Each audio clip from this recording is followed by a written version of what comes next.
संयोजित डीएनए तकनीक। देखिए, साधारण भाषा में बोले, ये एक ऐसी तकनीक है जिस तकनीक की सहायता से किसी दूसरे जीव का जीन निकाल करके उस जीन की क्लोनिंग करके किसी अन्य जीव में प्रत्यारोपित करते क्या है। जैसे मान लीजिए कि कोई ऑर्गेनिज्म है और उस ऑर्गेनिज्म में कोई विशेष जीन है। मान लीजिए कोई ऑर्गेनिज्म है, हमसे उस जीन को निकालना, हमको उससे जीन को निकालना। जैसे एग्जाम्पल है, बीटी कॉटन बनाया गया तो जीवाणु से जीन को निकाला गया। तो मान लीजिए उस ऑर्गेनिज्म की बॉडी की एक सेल ले लिया। मान लीजिए ये वाला जीन जो है वो ऐच्छिक जीन है, ऐच्छिक जीन है, डिजायर्ड जीन है। ये जीन निकाल करके किसी अन्य जीव में अपनी इच्छा अनुसार प्रत्यारोपित करना चाहते हैं। तो करेंगे क्या, इसके सेल को पहले हम एक एंजाइम होता है लाइसोजाइम एंजाइम। ये एंजाइम कहाँ पाया जाता है जानते हो आपके शरीर में? आपका लार है जी, लार में लाइसोजाइम एंजाइम होता है। जब आप खाना खाते हो तो कुछ बैक्टीरिया चले जाते हैं, उनको मारने का काम करता है। और कहाँ पाया जाता है? आपके आंसू में पाया जाता है, टीयर में। लगातार आप वायु में घूमते हैं तो आंख में डस्ट जाता है, बैक्टीरिया भी जाता है, तो उनको मारने का काम ये एंजाइम करता है। तो इस एंजाइम की सहायता से इस सेल को तोड़ते हैं तो इससे डीएनए बाहर आ जाता है। क्योंकि ये टेक्नोलॉजी बहुत कॉम्प्लिकेटेड है, उसका 10% बता रहा हूँ, पूरा आप नहीं समझ पाएंगे। काम भर की चीज समझिए। अब जब डीएनए बाहर आ गया तो कल मैंने आपको आरईई के बारे में बताया, रिस्ट्रिक्टेड इंडोन्यूक्लियस एंजाइम, जिसको कि मॉलिक्यूलर सीजर कहते हैं। उससे इसको उपचारित करते हैं, ट्रीट करते हैं, ट्रीटेड विथ आरई। अब आरई फर्स्ट, आरई सेकंड, आरई थर्ड ये छोड़ दीजिए, ये इंजीनियर का काम है। अब ये क्या होगा, ये डीएनए टूट जाएगा। अब ये ऐच्छिक जीन है,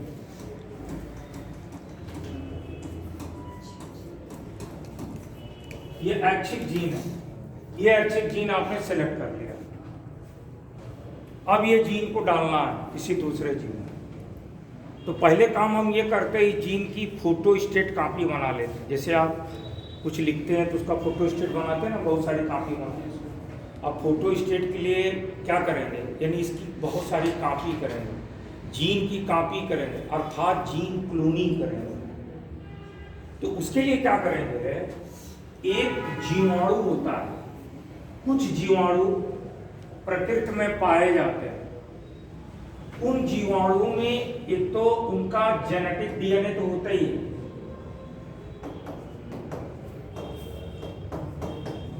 इसके अतिरिक्त उसमें एक और वृत्ताकार डीएनए होता है। जैसे आपकी सेल में भी एक अतिरिक्त डीएनए होता है, कल मैंने बताया, उसको क्या कहते हैं, प्लाज्मोन, प्लाज्मोन कहते हैं। वैसे ही कुछ बैक्टीरिया में, सब में नहीं, कुछ में अतिरिक्त डीएनए होता है, इसे प्लाज्मिड कहते हैं। यहां से क्वेश्चन आ चुका, प्लाज्मिड यानी बैक्टीरिया में पाया जाने वाला अतिरिक्त डीएनए, इसे प्लाज्मिड कहते हैं। अब क्या करेंगे, इस प्लाज्मिड में इस जीन को प्रत्यारोपित करते हैं प्रोसेस के द्वारा। वो प्रोसेस क्या, वो मैं हटा दे रहा हूं।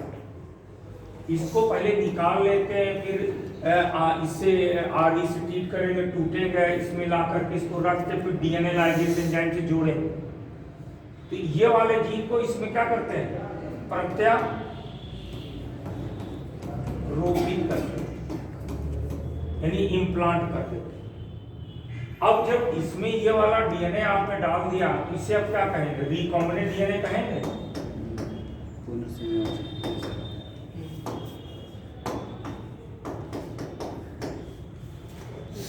पुनर्संयोजित डीएनए कहेंगे। आपने इसको निकाला, इसको निकालने के बाद इसको किससे ट्रीट किया, आरई से, खंडों में टूट गया। इन खंडों में ये जीन को ले आके यहाँ रख दिया। तो जब रखेंगे वाले जीन को, ये जीन को रख दिया, फिर क्या किया इसको, डीएनए का हेलिक्स। ये क्या एंजाइम है, कल मैंने बताया मॉलिक्यूलर स्टिचर। अब ये क्या करेगा, इसको पूरा का जोड़ेगा। जब पूरा जोड़ेगा तो किस तरीके का हो जाएगा, ये देखिए,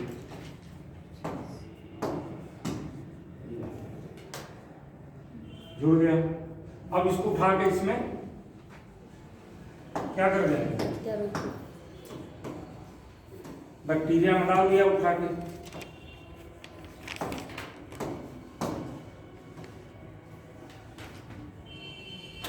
ये वाले जीन को उठा के डाल दिया। अब इसको क्या करेंगे, कल्चर कर देंगे। कल्चर का मतलब बढ़िया भोजन पानी खिलाएंगे। ये जीवाणु क्या करेगा, अपनी संख्या को बढ़ा लेगा। तो अपनी संख्या को जब बढ़ाएगा, नेक्स्ट पेज में बताते हैं। अब ये जीवाणु अपनी संख्या बढ़ा लिया,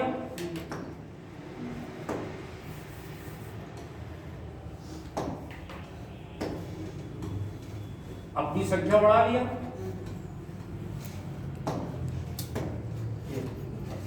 और जब इसको भोजन देंगे तो अपनी संख्या बढ़ाएगा ना, बहुत सारे बन जाएंगे। ये क्या हो गया, जीन क्या हो गया, जीन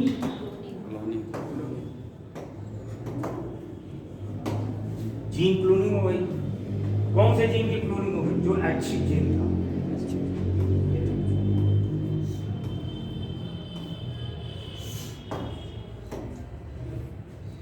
बहुत सारे ऐच्छिक जीन बन गए, नहीं बन गए। अब इसको उठा के आपने प्रिजर्व कर दिया। अब क्या करना, जीन डालना। अब क्या करेंगे, जब जीन डालना है, अगला पेज लेते हैं। तो प्लाज्मिड और प्लाज्मिड में एक ही बोला जाएगा कि अलग-अलग प्लाज्मिड, देखिए प्लाज्मिड नॉट प्लाज्मिड। ये जो वृत्ताकार डीएनए है, इसको प्लाज्मिड करेंगे। प्लाज्मिड किसे कहते हैं, प्लाज्मिड किसे कहते हैं, प्लाज्मिड नहीं होता, प्लाज्मिड होता। प्लाज्मून आपके एक्स्ट्रा न्यूक्लियर डीएनए को कहें, बैक्टीरिया का एक्स्ट्रा को प्लाज्मिड कहें। अब इसको डालना है, इसको निकाल के, तो कैसे डालेंगे, इसको डालने के लिए क्या करेंगे, तो फिर इसको तोड़ेंगे। ये वाला जीन जो है आपका, ये वाला जीन फिर निकाल लेंगे। कैसे, वैसे डीएनए आरई से इसको बाहर निकालेंगे, फिर आरई से ट्रीट करेंगे, जीन बाहर आ जाएगा। अब ये जीन को डालना है, तो डालने के लिए जैसे अगर एनिमल में डालना है या प्लांट में डालना है, तो प्लांट में क्या होगा, पॉलन ग्रेन होगा, एक कोआ होगा, हाँ, और एक जाइगोट होता है। तो जाइगोट की उम्र कम होती, जैसे जाइगोट बनेगा 1 से 2 4 बनने लगेगा। तो इसमें नहीं डालते ना, पॉलन ग्रेन में डालते हैं। किसमें डालते हैं, एक पद्धति होती gene gun. Gene gun, gene gun से इसको, इस जीन को इसमें डाल देंगे। डालने के बाद इससे निषेचित करा देंगे। तो जो जाइगोट बनेगा उसमें ऐच्छिक जीन आ जाएगा, और बाद में वृद्धि और विकास के साथ इससे जो जीव बनेगा उसे हम जीएम ऑर्गेनिज्म कहें, जीएम ऑर्गेनिज्म कहें, या ट्रांसजेनिक ऑर्गेनिज्म कहें। ट्रांसजेनिक ऑर्गेनिज्म, ट्रांसजेनिक यानी हिंदी में कहेंगे पराजीनी जीव। ऐसा जीव जिसमें उसमें अपने जीन के अतिरिक्त किसी विशिष्ट उद्देश्य से किसी अन्य जीव के जीन को प्रत्यारोपित किया गया। समझ में आ रहा है, ये है तकनीक। ये तकनीक बहुत याद मत करिए, तकनीक समझ लीजिए, काम भर की चीज लिखा दें, फिर जो जीएम क्रॉप बनाए गए उसको डिस्कस करते हैं। लिख लीजिए पहले। इस देखिए 1973 में 1973 में कोहेन तथा बायर 1973 में कोहेन तथा बायर ने इस तकनीक का विकास किया। इस तकनीक में किसी विशिष्ट जीन रखने वाले जीव इस तकनीक में किसी विशिष्ट जीन रखने वाले जीव किसी विशिष्ट जीन रखने वाले जीव से जीन निकालकर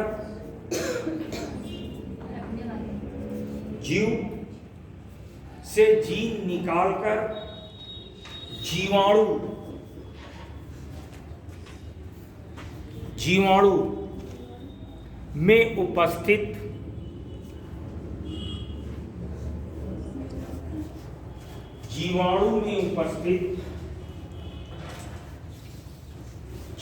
में उपस्थित प्लाज्मिड, ब्रैकेट में लिख लीजिएगा जी, प्लाज्मिड के बाद जीवाणु में उपस्थित प्लाज्मिड, ब्रैकेट में लिखिए। जीवाणु कोशिका में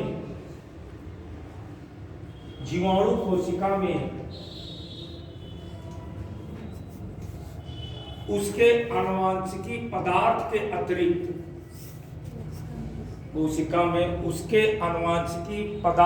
अतिरिक्त पाए जाने वाले डीएनए को प्लाज्मिड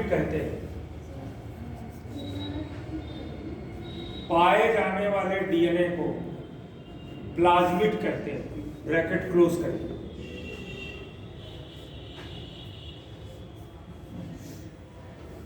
ब्रैकेट क्लोज करिए और लिखिए आगे। प्लाज्मिड ब्रैकेट को लिखिए की सहायता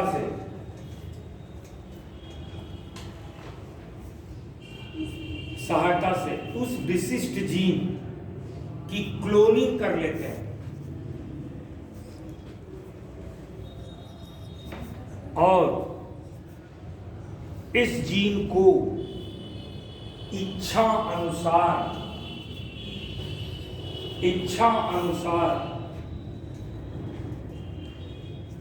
अन्य जीव में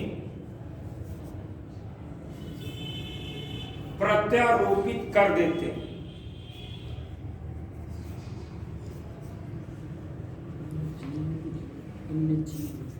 जीव में जीन प्रत्यारोपित कर देते हैं। इस क्रम में डीएनए को काटने और जोड़ने के लिए क्रमशः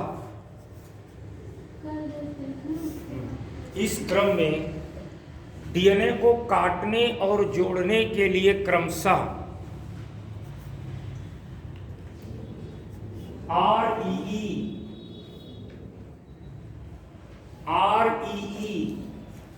बताया था कल, तथा डीएनए लाइगेज एंजाइम का उपयोग करते हैं।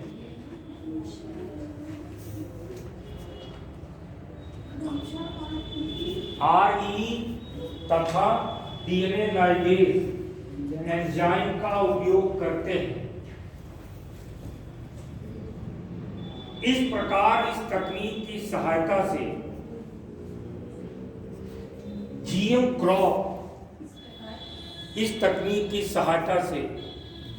क्रॉप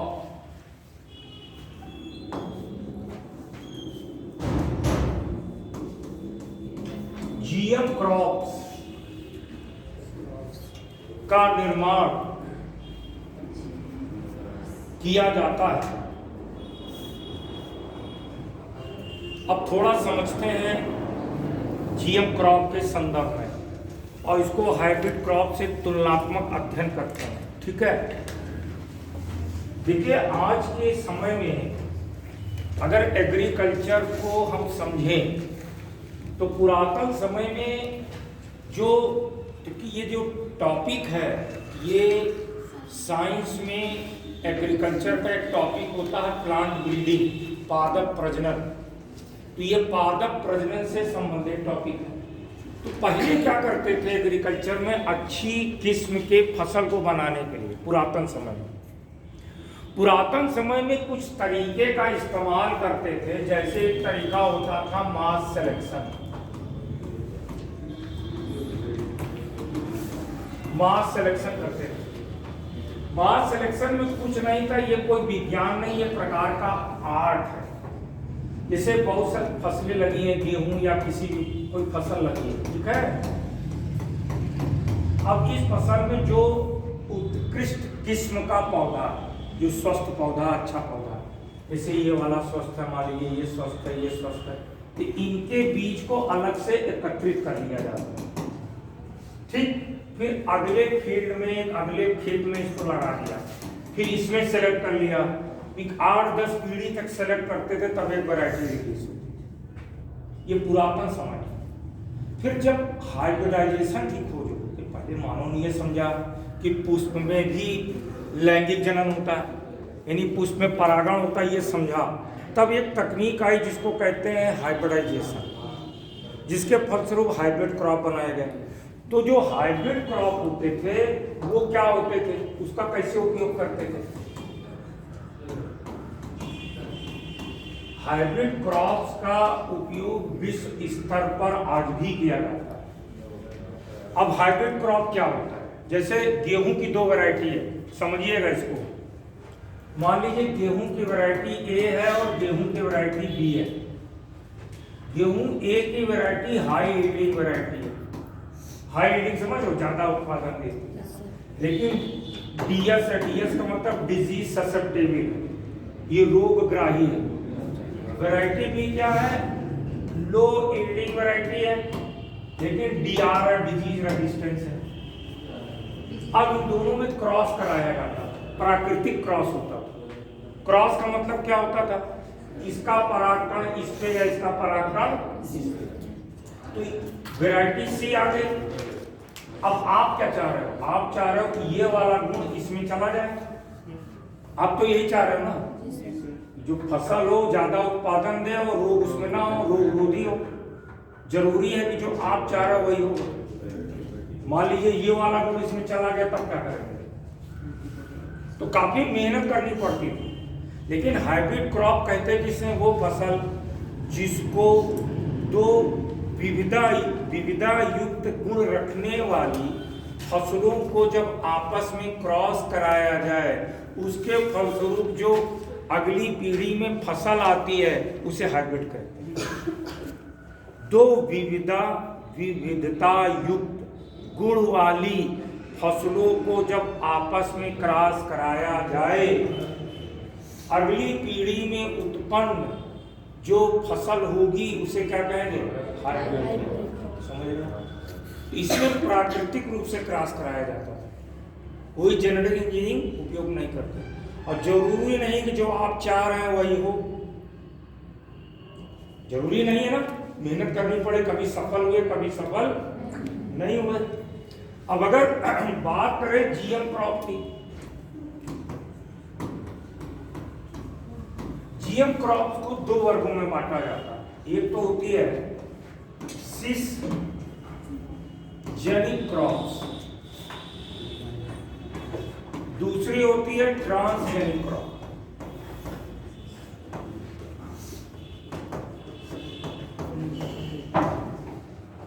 मतलब समझिए, दोनों में अंतर है। दोनों जीएम क्रॉप है। देखिए, जीएम क्रॉप हमेशा उस फसल को कहेंगे जिसमें जेनेटिक इंजीनियरिंग उपयोग किया गया, एक का जीन निकाल कर दूसरे में डाला गया, तो वो नेचुरल क्रॉप नहीं, अननेचुरल हुई नहीं। नेचुरल हाइब्रिड क्रॉप क्या है? Natural crop. ये प्रकृति में अपने आप आपने प्राकृतिक तरीके से कंट्रोल कंडीशन में आपने इसको क्रॉस कराया, तो ये हाइब्रिड क्रॉप हो गई। अब ये क्या है? अननेचुरल क्रॉप हो गई, जेनेटिक इंजीनियरिंग आपने उपयोग किया। अब एक सिसजेनिक है, ट्रांसजेनिक है, दोनों में अंतर क्या है? देखिए, सिसजेनिक वो क्रॉप है, जैसे गेहूं की 2 वैरायटी है, टमाटर की 2 वैरायटी है, या विभिन्न फसलों की 2 वैरायटी है, एक ही किस्म, दोनों एक ही स्पीशीज, टमाटर है या मान लीजिए गेहूं है। अब गेहूं की 2 वैरायटी है, इसका जीन निकाल के इसमें डाल दिया तो ये सिसजेनिक।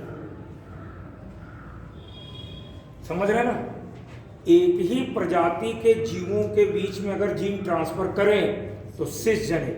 ट्रांसजेनिक का मतलब किसी का जीन किसी में नहीं। आदमी का जीन कुत्ते में डाल दे, कुत्ते का जीन आदमी में डाल दें, बैक्टीरिया का जीन पौधे में डाल दे, किसी का जीन किसी। यूपीएससी में यहाँ से क्वेश्चन पूछा है। ट्रांसजेनिक का मतलब किसी का जीन किसी में निकाल के डालें। जैसे ट्रेसी भेड़ बनाई गई, उस भेड़ में मानव के जीन को डाला गया। क्यों डाला गया? क्योंकि कुछ बच्चे ऐसे होते हैं जो पैदा होते हैं उनकी माँ खत्म हो जाती है, तो भेड़ के दूध में माँ के दूध के समान गुण उत्पन्न करने के लिए आदमी से जीन निकाल करके भेड़ में डाला गया। ठीक है, तो ये क्या हो गया? ट्रांसजेनिक। ट्रांसजेनिक का मतलब किसी भी दो प्रजाति के बीच में जीन का ट्रांसफर हो, विभिन्न स्पीसीज के बीच में अगर जीन का ट्रांसफर होगा तो ट्रांसजेनिक होगा। सिसजेनिक का मतलब एक ही प्रजाति एक वैरायटी अलग है। लिखना चाहे लिख लीजिए। हाइब्रिड तो समझ गए कि वो भी लिखा दें? लिखवा दीजिए। लिख लीजिए हाइब्रिड। पहले हाइब्रिड क्रॉप लिखे। जब दो विविध गुण वाली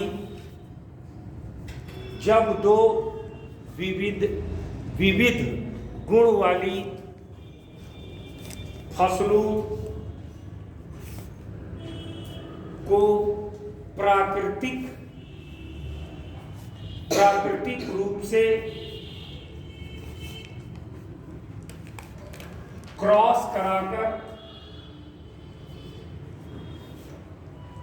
फसल तैयार की जाए तो इसे हाइब्रिड फसल कहते हैं। यहां पर जेनेटिक इंजीनियरिंग या हिंदी में कहेंगे कृषि अभियांत्रिकी का उपयोग नहीं होता।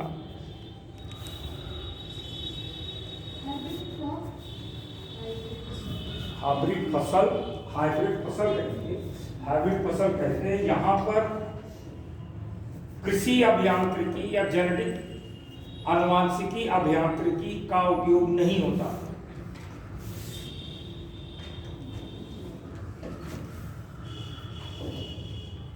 सिसजेनिक क्रॉप्स लिखे। जब एक ही प्रजाति सिसजेनिक, बेटा इसका हिंदी नाम है ही नहीं,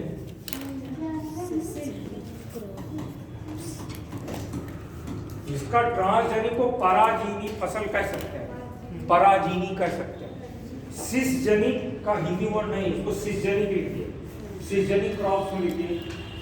जब एक ही प्रजाति की दो फसलों में जीन का, जब एक ही प्रजाति के दो फसलों में जीन का स्थानांतरण जेनेटिक इंजीनियरिंग के माध्यम से किया जाए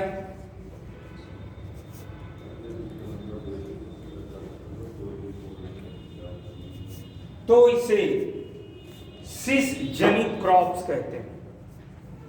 सिसजेनिक क्रॉप्स कहते हैं। जैसे आप समझ सकते हैं, गेहूं की एक वैरायटी से जीन निकालकर गेहूं की दूसरी वैरायटी में डाल दिया गया। जैसे लिख लीजिए, गेहूं की एक वैरायटी का जीन निकालकर दूसरी वैरायटी में डाल दिया गया।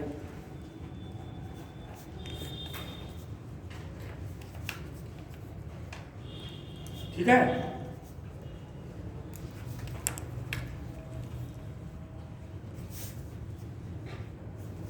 दूसरा लिखिए ट्रांसजेनिक क्रॉप्स।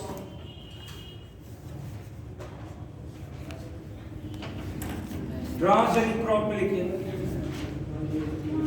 ट्रांसजेनिक क्रॉप लिखिए। जब किसी एक प्रजाति का जीन निकालकर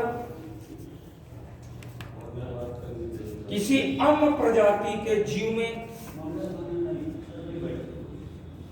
किसी एक प्रजाति का जीन निकालकर किसी अन्य प्रजाति के जीव में प्रत्यारोपित किया जाए तो इसे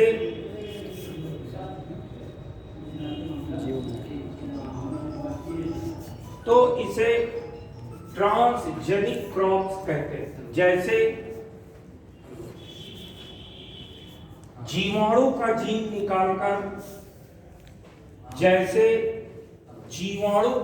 निकालकर कपास के पौधे में प्रत्यारोपित किया गया, या जैसे जीवाणु का जीन निकालकर कपास के पौधे में प्रत्यारोपित किया गया, या मानव का जीन निकालकर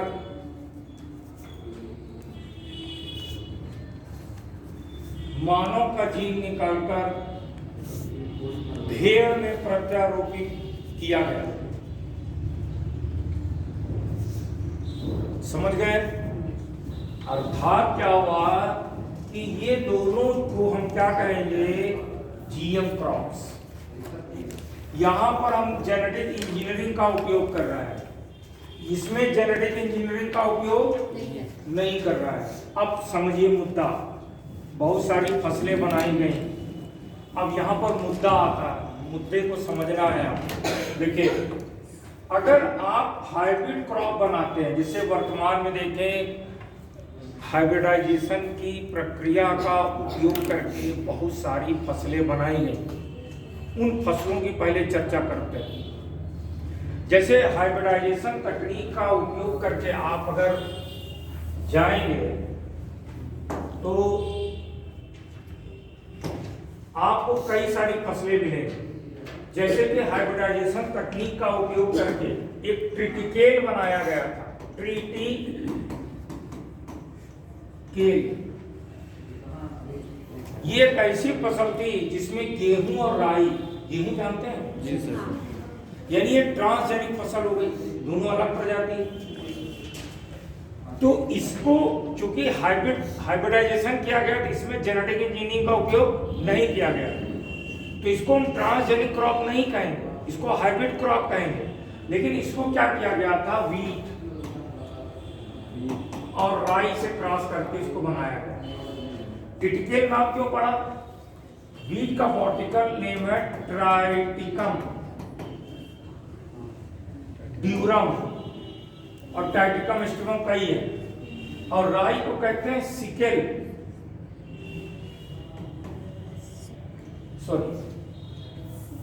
सिकेल सीरेल।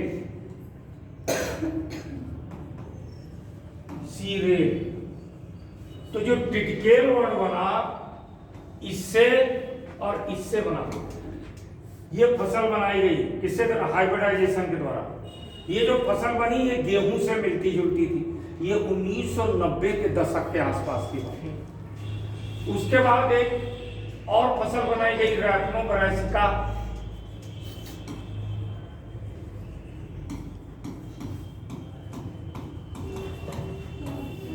रैपनो ब्रासिका ये एक सब्जी है। ये सब्जी बनाने, ये भी हाइब्रिडाइजेशन से बनी। इसमें क्या किया गया, आप पत्ता गोभी जानते हैं ना? पत्ता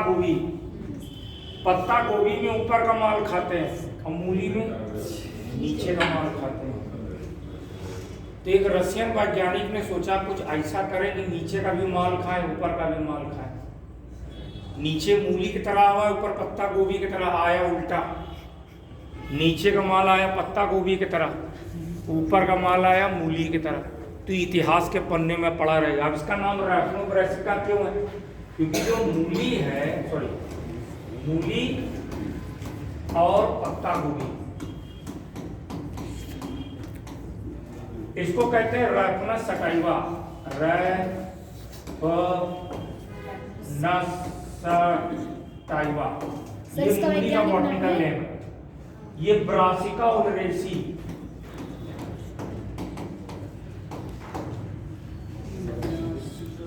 ये क्या है?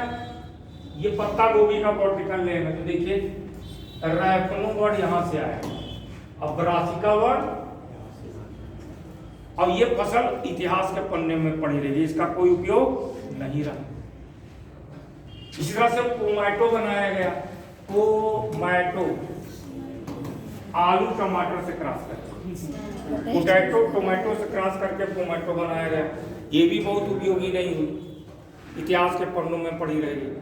तो इस तरीके से हाइब्रिडाइजेशन से कई फसलें बनाई गई। फिर जब जेनेटिक इंजीनियरिंग को आदमी ने समझा, अब इन फसलों को बनाया गया लेकिन इसकी उपयोगिता न होने के कारण इसको ध्यान नहीं दिया गया।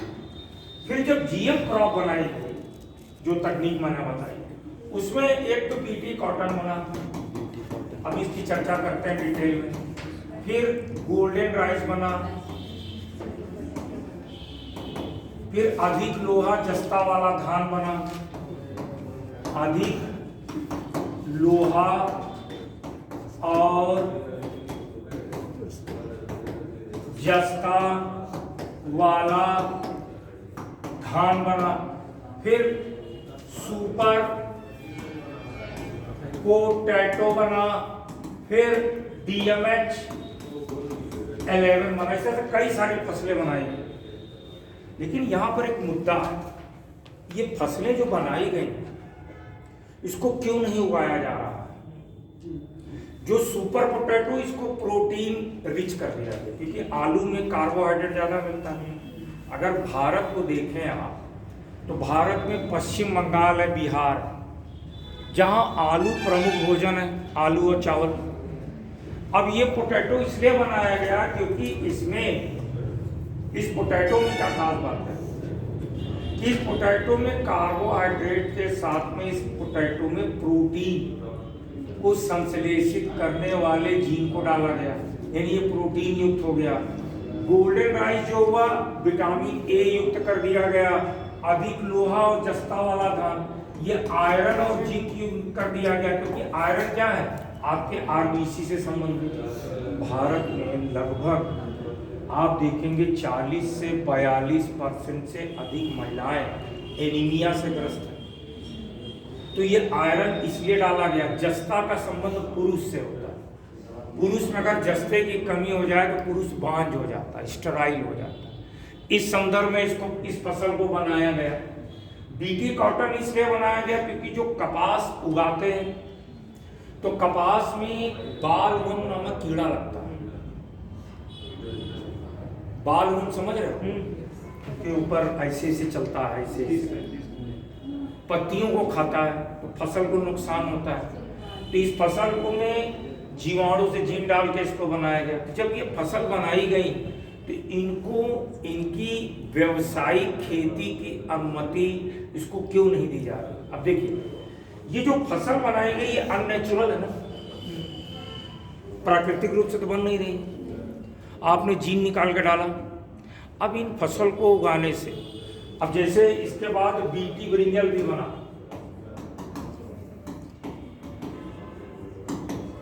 अब बीटी ब्रिंजल बना, आदमी खाएगा। बीटी कॉटन तो चलो आदमी नहीं खाएगा, लेकिन इन फसलों का मानव के शरीर पर क्या प्रभाव है, इसका कोई डाटा नहीं है। दूसरी बात, इन फसलों को उगाने में लागत ज्यादा आ रही है। इन फसलों को उगाने में क्या हो रहा है, किसान कहता है भैया तुम उगा रहे हो, ऊपर तो पैसा मिल नहीं रहा है, ज्यादा उगा के करेंगे क्या? अब आप मान लीजिए, अगर सुपर पोटैटो की एक एग्जाम्पल देते हैं, मान लीजिए इस किसान ने सुपर पोटैटो उगाया। सुपर पोटैटो उगाने पर उसकी लागत ज्यादा आएगी तो महंगा बेचेगा। मान लीजिएगा एक जगह सुपर पोटैटो बिक रहा है, चलिए मान लीजिए उगाया, और सुपर पोटैटो, जो सुपर पोटैटो है और यहाँ नॉर्मल पोटैटो बिक रहा है, ये 15 रुपए पर केजी बिक रहा है और ये 10 रुपए पर केजी बिक रहा है।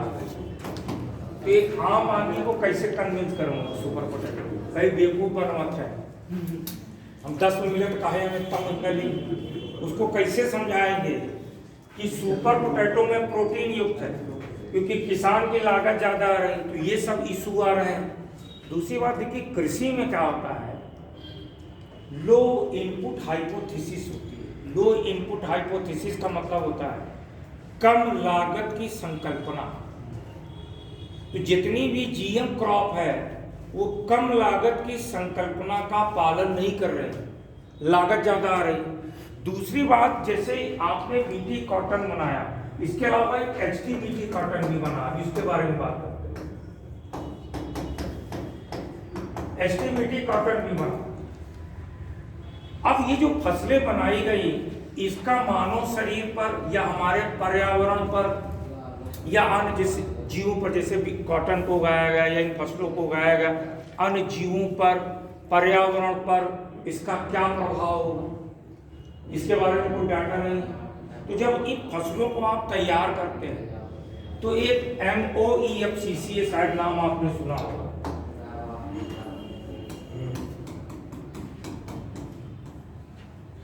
इकोलॉजी एनवायरनमेंट पढ़े हैं कि नहीं? पढ़े हैं? इसका नाम सुना है? Ministry of environment, forest and climate change. अब होता क्या है, एग्रीकल्चर में इन्वायरमेंट जो भी एक्टिविटी होगी उसकी मॉनिटरिंग कौन करता है? ये मॉनिटरिंग करता है। आप जानते हैं इकोलॉजी इन्वायरमेंट में हर साल IPCC, inter governmental panel for climate change, IPCC report देता है। तो ये जो भारत सरकार का ये ministry of environment, forest and climate change, ये एग्रीकल्चर पर और इन्वायरमेंट पर ये निगरानी कर। तो इसने क्या किया कि GM क्रॉप जो उगाई जा रही है उसको मॉनिटरिंग करने के लिए इसने अपने अंडर में एक बॉडी को बनाया जिसका नाम है GEAC। GEAC का मतलब जेनेटिक इंजीनियरिंग अप्राइजल कमेटी। इसका गठन किया। इसका काम क्या है कि जो भी GM क्रॉप बनी, GM क्रॉप का मतलब जेनेटिकली मॉडिफाइड क्रॉप बनी, वो फसल जो बनेगी, जो भी ग्रुप या कोई साइंटिस्ट बनाता है, उस फसल को बनाने के बाद इससे अप्रूवल लेना पड़ेगा। ये अप्रूव करेगा कि भैया ये फसल को उगाना है कि नहीं उगाना। अब जब ये अप्रूवल कर दे, उसके बाद फाइनल अप्रूवल कौन देगा? जब ये दोनों अप्रूवल दे देंगे तभी फसल को व्यावसायिक खेती की अनुमति मिलेगी। वर्तमान में भारत में केवल बीटी कॉटन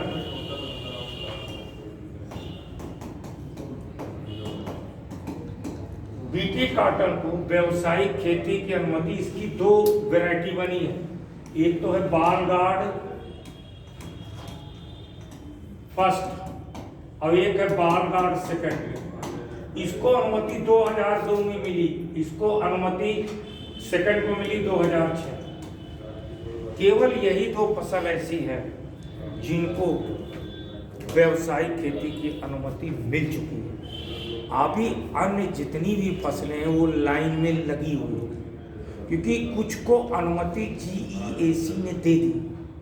जैसे बीटी कॉटन, बीटी ब्रिंजल को अनुमति मिली, DMH11 को अनुमति मिली, किसान PIL लेके, जानते होंगे पॉलिटी में पढ़ा हो, किसान PIL लेकर के कोर्ट में पहुंच गए, कोर्ट में मामला रुक गया।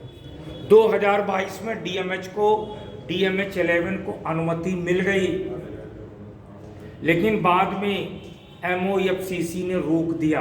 अब कारण क्या है? कुछ कारण तो मैंने बताया, कुछ कारण एक फसल के साथ डिस्कस करेंगे। समझ में आ रहा है? यानी इन फसलों को उगाने के लिए इनसे अनुमति लेनी पड़ेगी। क्यों? क्योंकि फसल प्राकृतिक, इन फसल को उगाने से हमारे प्रकृति को नुकसान पहुंच सकता है। समझ गए? अब हेडिंग डाल लीजिए बीटी कॉटन। बीटी कॉटन को एडिट करने से पहले थोड़ा ये लिख लीजिए GEAC के बारे में। देखिए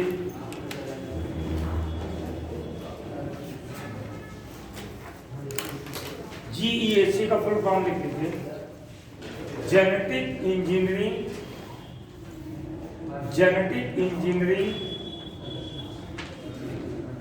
अप्राइजल कमेटी, हिंदी में लिखिए genetic engineering appraisal committee, Hindi में ऐसे लिख लो, आनुवांशिकी अभियांत्रिकी अनुमोदन समिति, आनुवांशिकी अभियांत्रिकी अनुमोदन समिति, आनुवांशिकी अभियांत्रिकी अनुमोदन समिति, आनुवांशिकी अभियांत्रिकी अनुमोदन समिति। अब लिखिए इसमें थोड़ा, भारत की सर्वोच्च जैव प्रौद्योगिकी नियामक संस्था है। यह एक महत्वपूर्ण सरकारी निकाय है। यह एक महत्वपूर्ण सरकारी निकाय है। जीईएसी पर्यावरण संरक्षण अधिनियम, पर्यावरण संरक्षण अधिनियम 1986 के तहत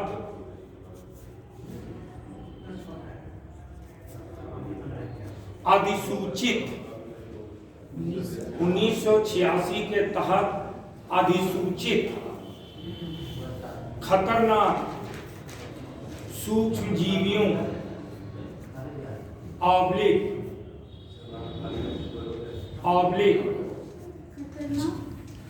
सूक्ष्मजीवियों जीएम फसलों के निर्माण उपयोग आयात निर्यात, जीएम फसलों के निर्माण उपयोग आयात निर्यात और भंडारण के लिए नियम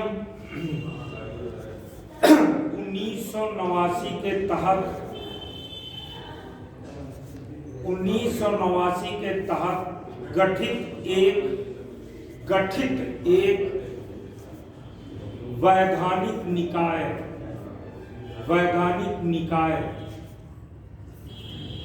या पर्यावरण वन और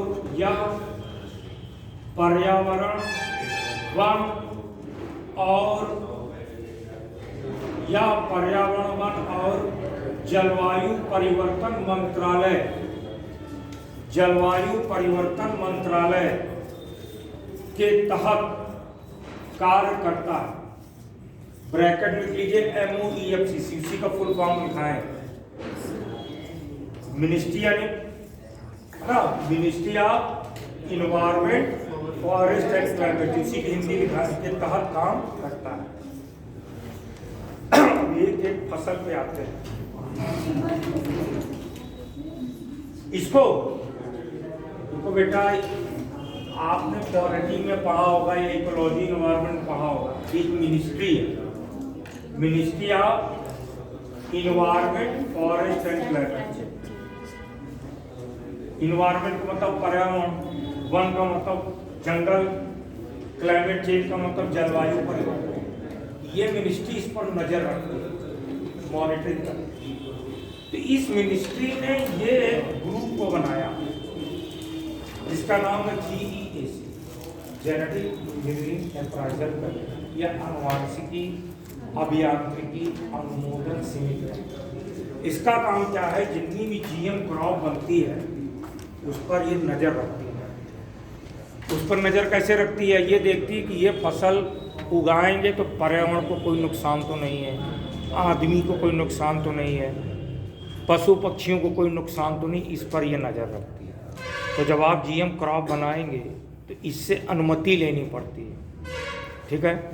तो जितनी भी GM क्रॉप बनी है सबको इसके पास जाना पड़ता है, जिसने भी बनाया है। जेब अनुमति देगी तो उसका व्यावसायिक खेती होगी। अभी भारत में केवल एक फसल को अनुमति मिलेगी, बीटी कॉटन, और सब लाइन में लगी हुई, हो सकता कुछ को मिल जाए। इतनी बात समझ में आई? हाँ, अब सारी क्रॉप पे एक एक करके बात करते हैं। बीटी डालिए, बीटी कॉटन।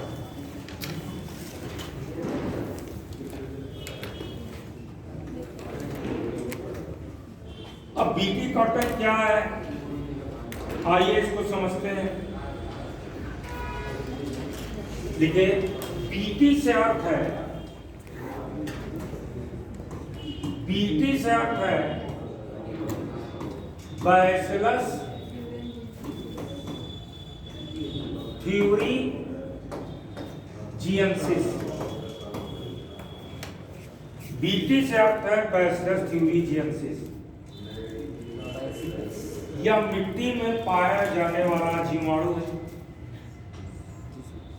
यह मिट्टी में पाया जाने वाला जीवाणु है। इस जीवाणु से CRY फर्स्ट AC, इस जीवाणु से CRY फर्स्ट AC जीन को निकालकर CRY फर्स्ट AC नामक जीन को निकालकर कपास में प्रत्यारोपित कर दिया गया।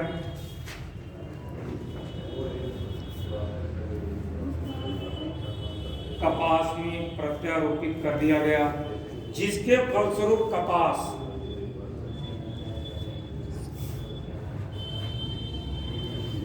कपास में लगने वाला बाल व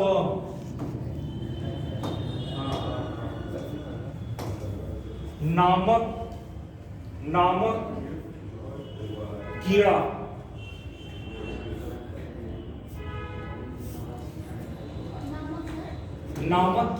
कीड़ा इंसेक्ट मर जाता था, क्योंकि CRY first AC gene, CRY first AC gene से बीटी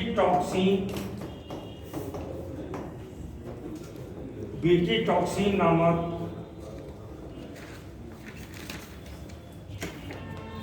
पदार्थ निकलता था, जिससे कीड़ा नष्ट हो जाता था और फसल बच जाती थी। इस फसल की दो वैरायटी, बालगार्ड फर्स्ट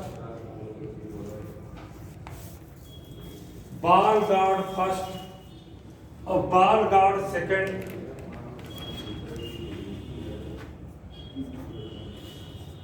बालगार्ड फर्स्ट और बालगार्ड सेकंड का विकास किया गया सन 2002 में। सन 2002 में बालगार्ड फर्स्ट को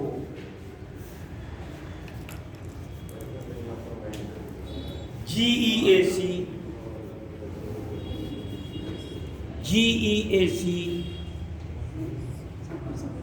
तथा MOEFCC, तो बताया कितनी बार, GEAC तथा MOEFCC से व्यावसायिक खेती की अनुमति मिल गई।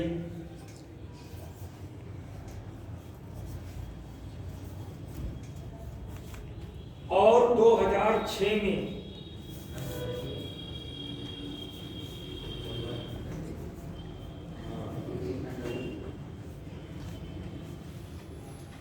बालगार्ड सेकंड को भी अनुमति मिल गई।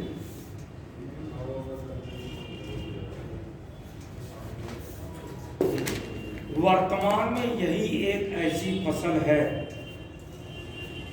वर्तमान में बीटी कॉटन ही ऐसी फसल है जिसको व्यावसायिक खेती की अनुमति मिली।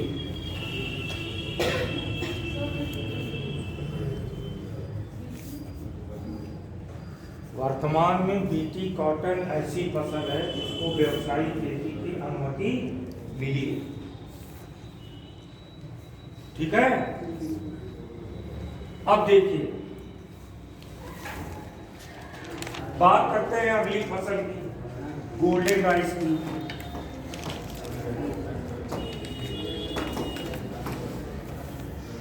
गोल्डन राइस की बात करते हैं, हेडिंग डालिए। देखिए, धान में यानी चावल में पिटूनिया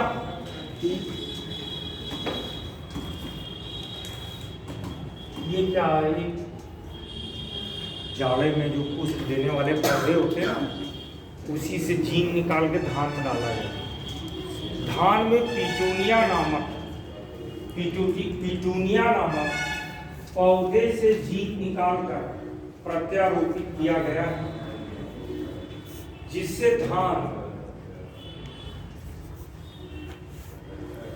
यह धान विटामिन ए युक्त हो गया। विटामिन ए युक्त हो गया।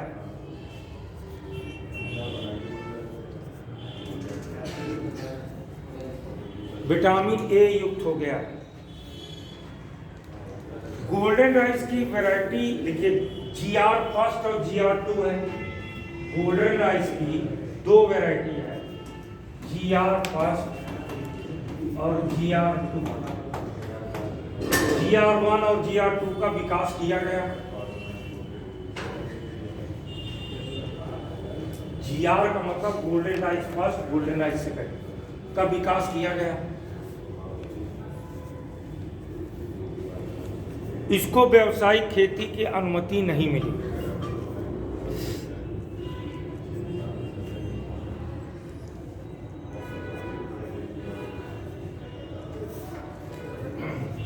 गोल्डन राइस जब फर्स्ट बनाया गया, थोड़ा समझ लीजिए, समय कम रहता, मैं करूं क्या? पढ़ाने को मेरे पास तो बहुत कुछ है, भंडार है, लेकिन असल में कहानी ये है कि गोल्डन राइस जो विटामिन ए, पहले समझिए क्या होता है। विटामिन ए कहाँ मिलता है? फलों में मिलता है। कौन से फल मिलता है? सेब में मिलता है। मीठे ज़्यादातर मीठे जो फल, हाँ, मीठे फल ज़्यादातर जो होते हैं उनमें। मीठे फल में मिलता है। जैसे गाजर हो गया, सब अमरूद में हो गया। जो कुछ समझो, विटामिन ए का जो कच्चा माल होता है उसे कैरोटीन कहते हैं। ध्यान से समझिएगा, विटामिन ए के कच्चे माल को कैरोटीन कहते हैं। जैसे आटा और रोटी, आटा होगा तब ना रोटी बनाओगे, तो विटामिन ए के कच्चे माल को कैरोटीन कहते हैं। कैरोटीन गाजर में मिलता है। और जितने पके हुए गूदेदार फल होते हैं, लाल रंग के और पीले रंग के, पका पपीता, पका आम, पका टमाटर, गूदेदार फल होते हैं, उनमें कैरोटीन मिलेगा। तो जब आप उसको खाओगे तो आपका शरीर उस कैरोटीन की सहायता से विटामिन ए बना लेगा। विटामिन ए सीधे सीधे मिलेगा फिश लीवर ऑयल से। विटामिन ए सीधे सीधे कहाँ से प्राप्त होगा? Fish liver oil. असल में होता क्या है, आपके शरीर में लीवर होता है, जानवर के शरीर में लीवर होता है। तो जो लीवर होता है उसमें बहुत सारे विटामिन का स्टोरेज होता है, विटामिन सी को छोड़ सारा विटामिन स्टोरेज कहाँ होता है? लीवर। और लीवर में सबसे ज़्यादा स्टोरेज विटामिन ए का होता है।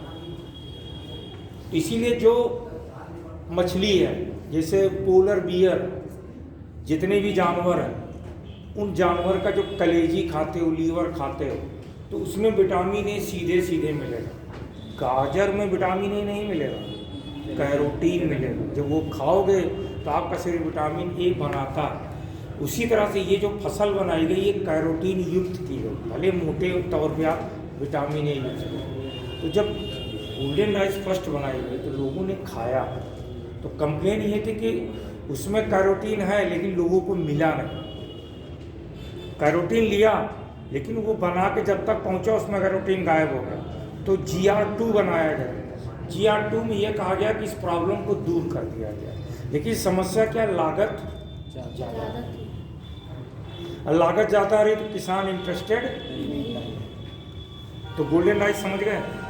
अगली फसल पे आते हैं, समझ गए। अगली फसल है सुपर पोटैटो। अब देखिए गोल्डन राइस का विकास जो नहीं लिखना चाहते लिख लीजिए, पीटर बायर ने किया। लिख लीजिए गोल्डन राइस का विकास पीटर बायर ने किया। पीटर बायर ने किया। पीटर बायर ने किया। अब आइए सुपर पोटैटो।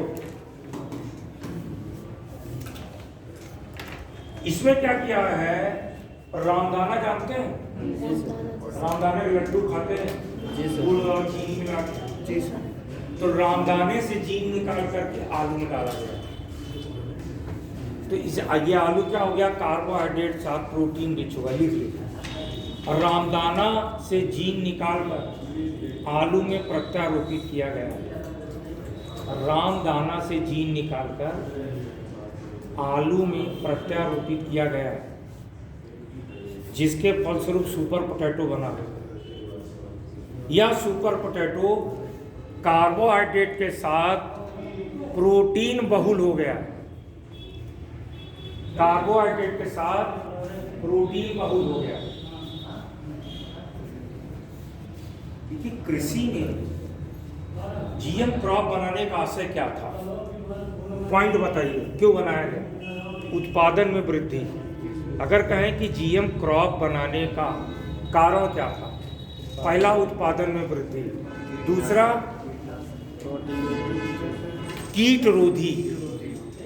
उत्पादन में वृद्धि, कीट रोधी, अधिक पोषण युक्त, अधिक पोषण युक्त। और अगला पॉइंट क्या है, देखिए एक पॉइंट तो बनाने का ये था कि कीट रोधी हो जीएम क्रॉप। दूसरा क्या हो, अधिक उत्पादन, पोषण युक्त हो। तीसरा क्या है, अधिक उत्पादन, उत्पादन में वृद्धि। और देखिए कृषि में एक समस्या और है, कुछ ऐसी फसलें आप देखेंगे जिसमें एक खरपतवार नाशी, जानते होंगे आप में से बहुत सारे गांव वाले होंगे, जब कपास की खेती करते हैं या सरसों उगाते हैं तो उसमें हर्बिसाइड डालते हैं, जिसको हिंदी में कहते हैं खरपतवार नाशी। फसलों के साथ खरपतवार उगाते हैं ना, तो खरपतवार नाशी डालते हैं। लेकिन सरसों और कपास में दिक्कत ये है, इसमें खरपतवार नाशी नहीं डाल सकते। मैं सही हूँ, गाँव वाले सही है।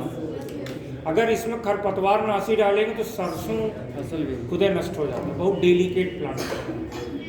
तो ऐसी फसल बनाना जो खरपतवार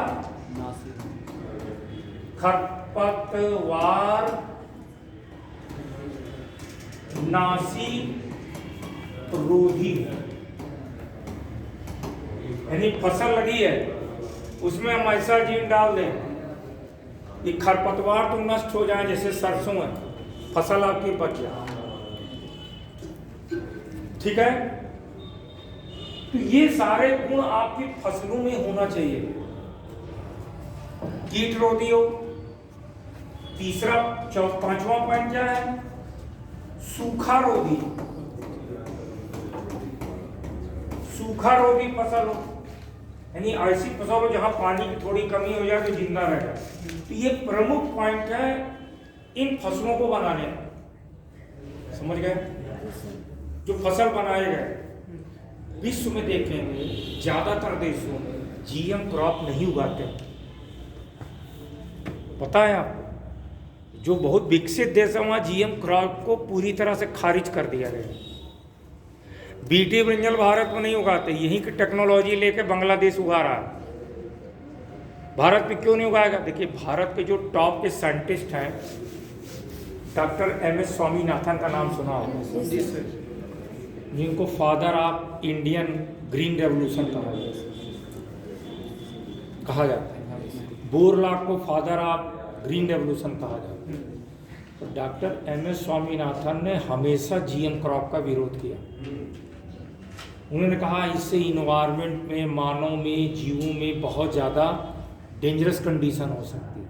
उन्होंने हमेशा विरोध किया, ठीक है, हमेशा विरोध किया, है ना। अब बात करते हैं कि सुपर पोटैटो लिख लीजिए, लिखा है कि नहीं है? लिख लिए इसमें प्रोटीन युक्त होता है। हाँ, प्रोटीन युक्त हो गया। अब एक फसल और है, उसकी बात करते हैं।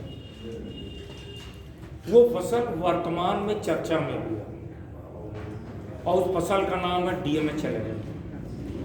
वो चर्चा में है, इधर 2 साल से वो चर्चा में है। उसको कैसे बनाया गया और क्या क्या उसमें समस्या आ रही है, आइए इसको समझते हैं। सबसे पहले इम्पोर्टेंट है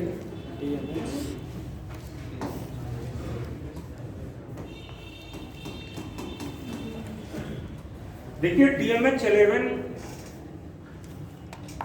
का पूरा नाम है धारा मस्टर्ड हाइब्रिड। 11 का मतलब 11 जनरेशन में बनी है, तो 11 को बहुत नहीं जानते। इसका कॉन्सेप्ट क्या है, समझते हैं क्यों बनाया गया, क्या जरूरत थी, क्या समस्या आ रही है, क्यों इसको अप्रूवल नहीं मिल रहा।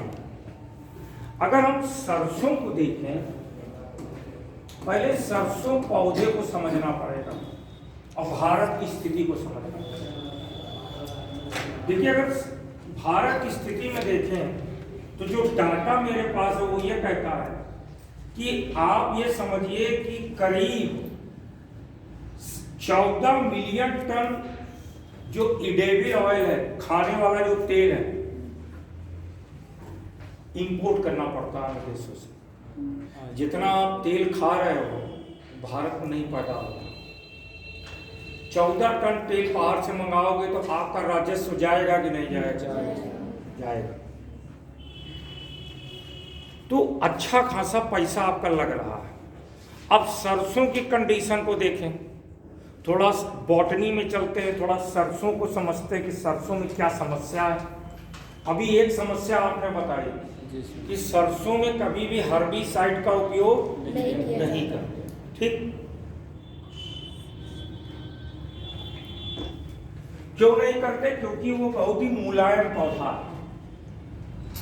उस पर अगर हम हर्बिसाइड डालेंगे यानी खरपतवार नाशी डालेंगे तो खरपतवार के साथ में सरसों मर जाएगा।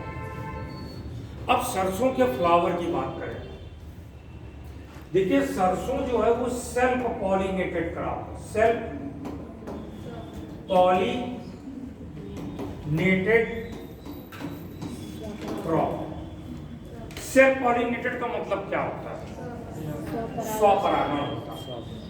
स्वपरागण हमेशा उन फसलों में होता है। कोई यहाँ पर बेटा क्या ना, ये यूपीएससी में जानते हो पूरा निचोड़ लेता है, बॉटनी भी मालूम हो, एग्रीकल्चर भी मालूम हो, पॉलिटी भी मालूम हो, इकोनॉमी भी मालूम हो, सबको ला के एक जगह इकट्ठा कर देता है, तब अप्लाइड चीजें बनती। अब देखिए, चूंकि ये सेल्फ पॉलिनेटेड क्रॉप, इसका मतलब इसमें कंप्लीट फ्लावर है। कंप्लीट फ्लावर का मतलब ऐसा पुष्प जिसमें नर और मादा दोनों।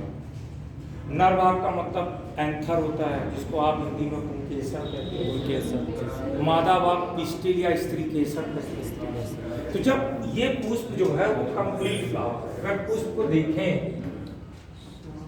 मोटा मोटा,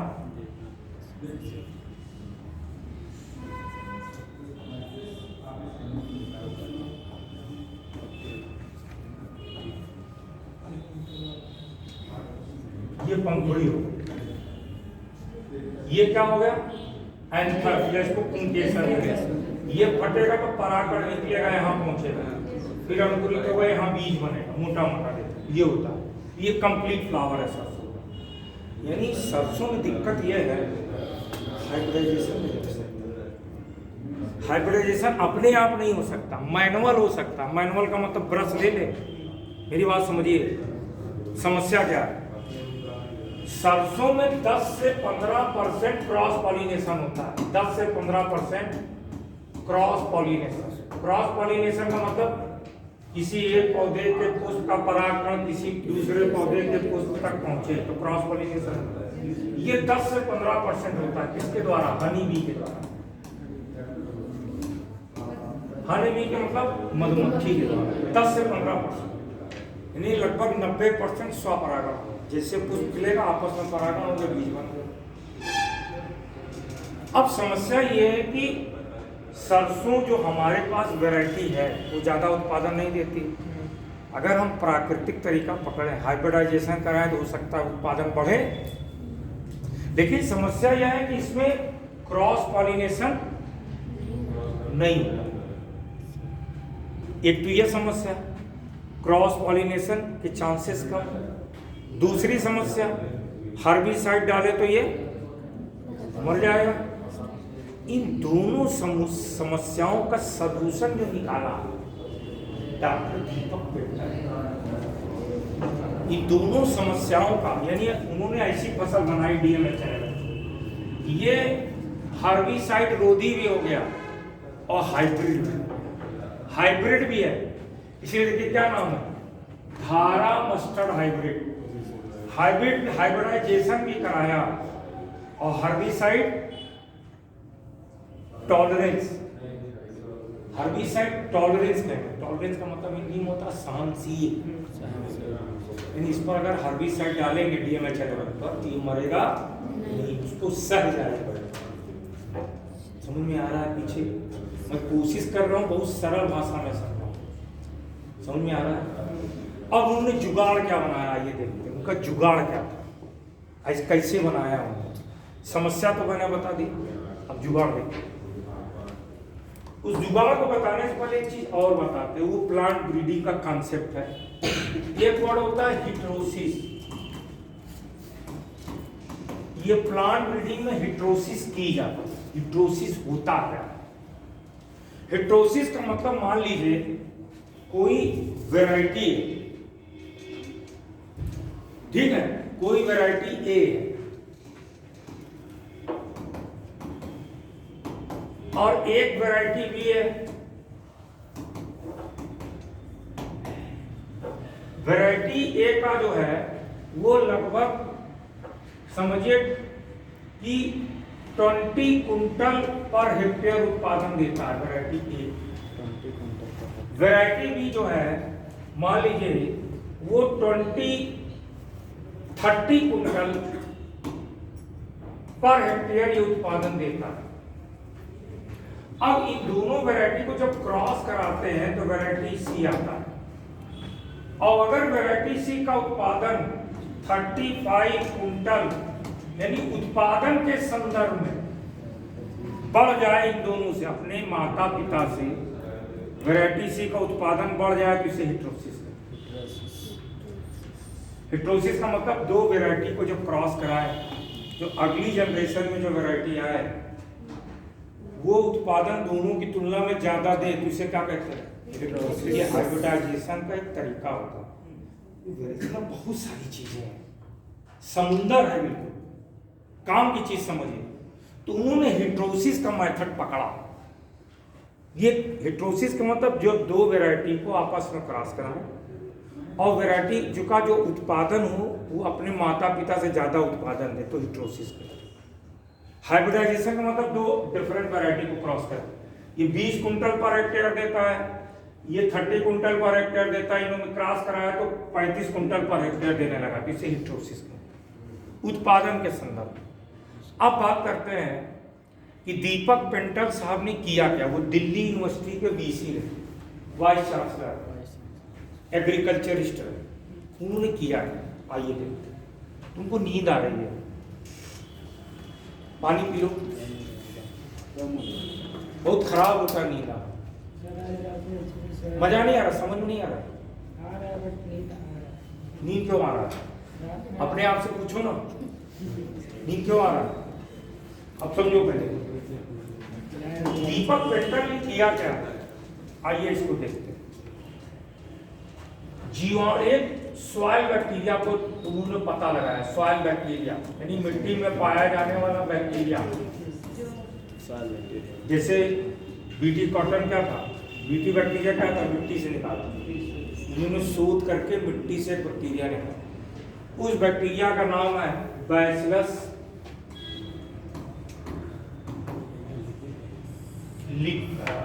एमाइलो लिक्विफिशिएंस,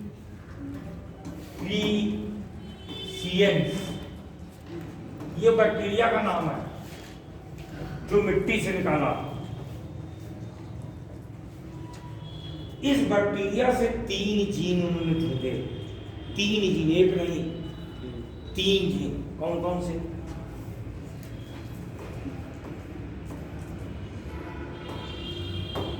बार्नीस, बार स्टार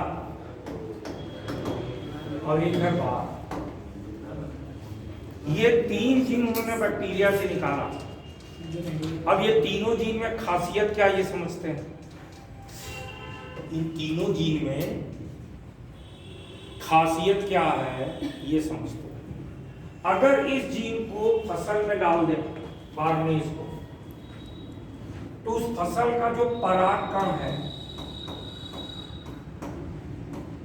वो बांझ हो जाएगा। बांझ का मतलब स्टेराइल हो जाएगा। किसी फसल में जीन को डाल दें तो परागकण बांझ हो गया, और उसके बगल में दूसरा फसल लगा दिया जिसमें जीन नहीं डाला है, तो क्रॉस पॉलिनेशन अपने आप हो जाएगा। यानी ये जीन अगर फसल में डाल दें तो फसल क्या हो जाएगी, नर। परागकण क्या है, बांझ हो जाएगा। क्योंकि ये जीन से आर्नेज नामक एक एंजाइम निकलता है, आर्नेज एंजाइम बनाता है। ये enzyme inhibit the effect of sorry, ये एंजाइम क्या करेगा, जो परागकण है, परागकण को क्या करेगा, बांझ कर, यानी पुष्प के नर भाग को बांझ बना देगा। और अगर ये जीन डाल देंगे तो क्या होगा, ये इसके प्रभाव को खत्म कर देगा। इसका तोड़ ये, यानी अगर इसको डाला, बाद में इसको डाल दिया, फिर उसका परागकण क्या होगा, फर्टाइल हो जाएगा।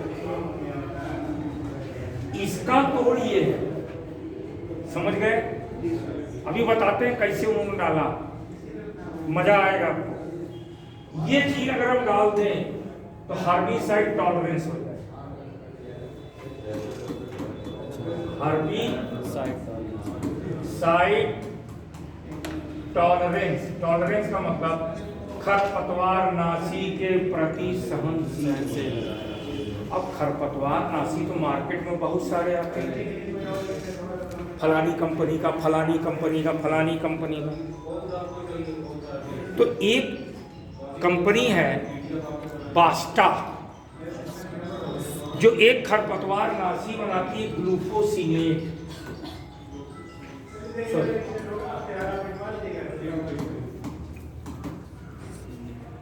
ग्लूफोसिनेट बनाती है बास्टा कंपनी। इन्होंने जो बार जीन तैयार डाला, इसमें ग्लूफोसिनेट के प्रति प्रतिरोधी हो जाए।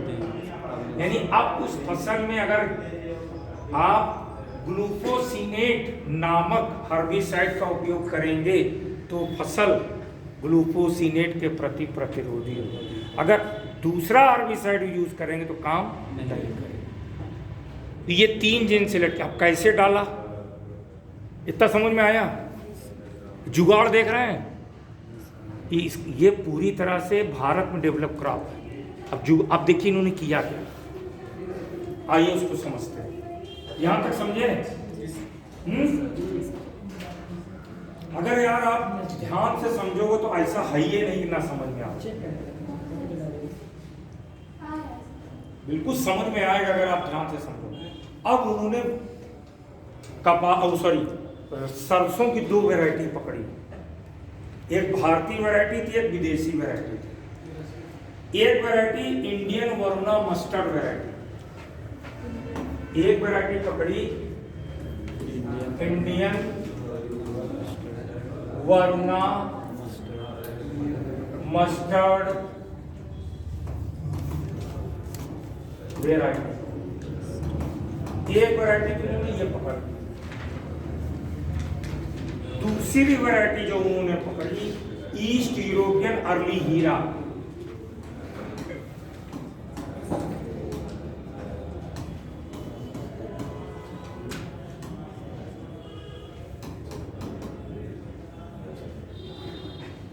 ये वैरायटी ली। अब देखिए जुगाड़ क्या बनाया, अपने आप तो क्रॉस हो ही नहीं पाएगा क्योंकि सेल्फ पॉलिनेटेड क्रॉप।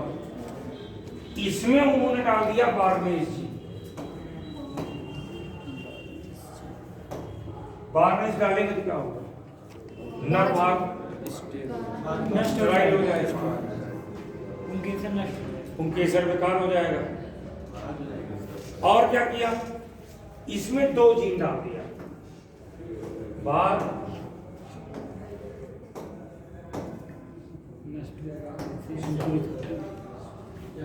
नष्ट हुआ फिर से अंकुरित। अब देखिए जब क्रॉस करेंगे अपने आप इसका परागकण इसमें आएगा, ये पॉलिन ग्रेन,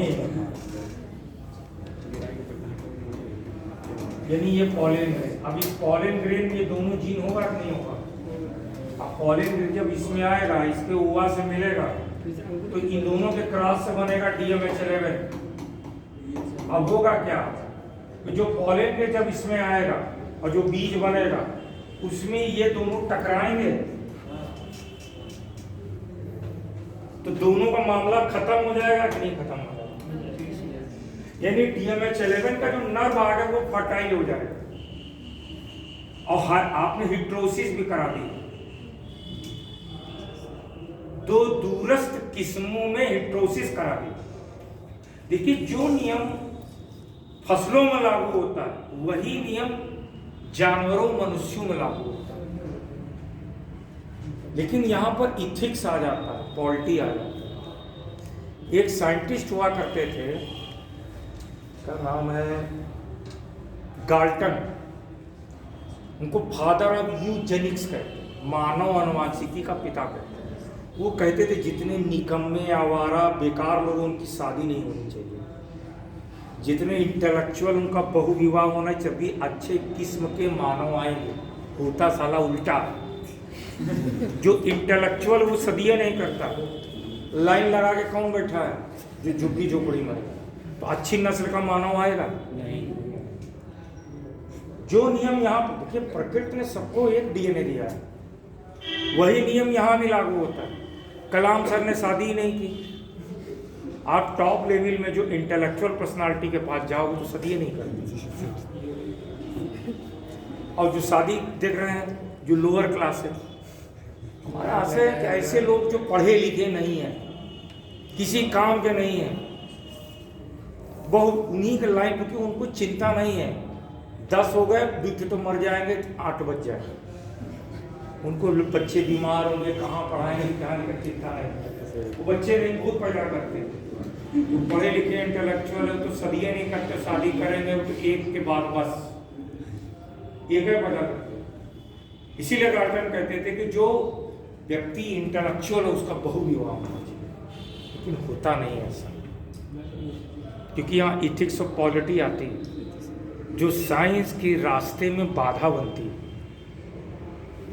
सही भी है, क्योंकि आपका पॉलिटी क्या कहती है, इक्वलिटी कहती है, इक्वलिटी आ जाती है। आप देखेंगे, महसूस करेंगे, बहुत ज़्यादा संख्या में कम लोग जो पढ़ते नहीं हैं, पढ़ने वाले लोगों की संख्या बहुत कम है, और जो पढ़ लेता है तो सभी नहीं करता, कहता हमको इसी में ठीक इंटेलेक्चुअल पर्सनालिटी जो मिले, बच्चे भी होंगे 1 या मैक्सिमम 2, तो बात नहीं। तो इन्होंने हाइब्रिड, यहाँ पर इन्होंने हिट्रोसिस कराया, DMH11 बना। अब इसने तो इसको नष्ट कर दिया, ये क्या करेगा, इस फसल को क्या करेगा, ग्लूफोसिनेट के प्रति प्रतिरोधी बनाएगा कि नहीं बनाएगा। तो ग्लूफोसिनेट के प्रति प्रतिरोधी हो गया। जब इतनी अच्छी चीज बनाई तो इसको अनुमति क्यों नहीं है। तो आइए इसके फायदे और नुकसान के बारे में ये समझ लिए हो तो बना लीजिए, तो फिर हम बता दें आप DMH11 के फायदे और नुकसान जीन के बारे में समझ जाए तो अपने हिसाब से लिख लीजिएगा। बार्नेस जीन डालेंगे तो क्या होगा, नर भाग बांझ हो जाएगा। बार स्टार डालेंगे तो ये बार्नेस के प्रभाव को समाप्त, बार स्टार जीन बार्नेस जीन के प्रभाव को समाप्त कर, बार जीन क्या करेगा, ग्लूफोसिनेट के प्रति फसल को प्रतिरोधी बनाता है। लिखना चाहिए, लिख लीजिए DMH 11 हेडिंग डाल। देखिए डॉक्टर दीपक पेंटल ब्रैकेट में लिख लीजिएगा, दिल्ली यूनिवर्सिटी, डॉक्टर दीपक पेंटल, दिल्ली यूनिवर्सिटी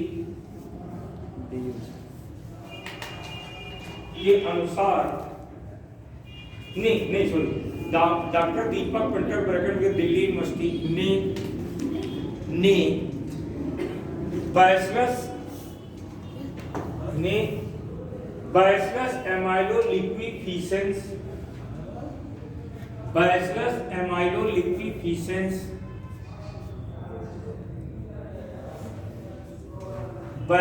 एमाइलोलिक्विफिसेंस नामक जीवाणु से तीन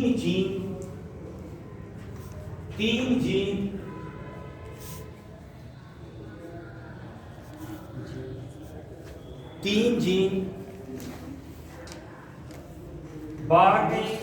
बार स्टार और बार जीन को निकाला। बार स्टार और बार जीन को निकाला।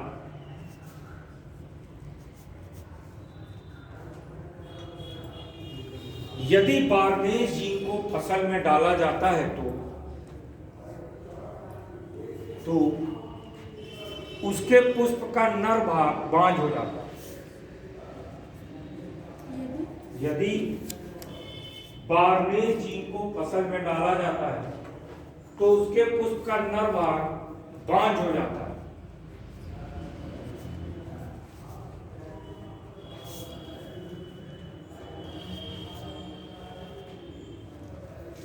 नेक्स्ट पारा से लिखिए, यदि बार स्टार जीन डाला जाता है तो यह बार स्टार जीन डाला जाता है तो यह बारनेस जीन के प्रभाव को समाप्त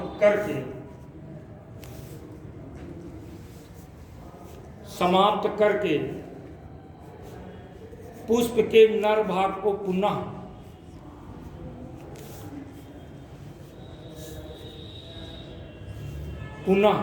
फर्टाइल बना देता है।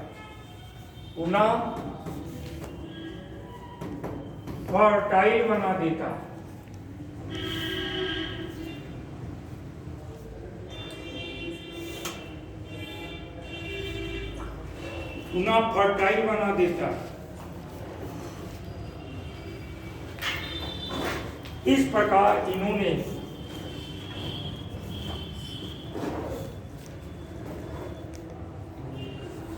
बारनेस जीन को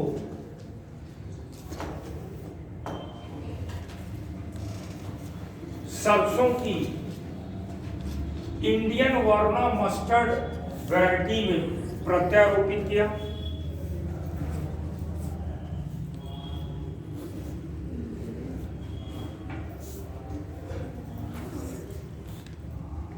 इंडियन वर्मा मस्टर्ड वैरायटी में प्रत्यारोपित किया, जिससे यह फसल का नर भाग, पुष्प का नर भाग बांझ हो गया।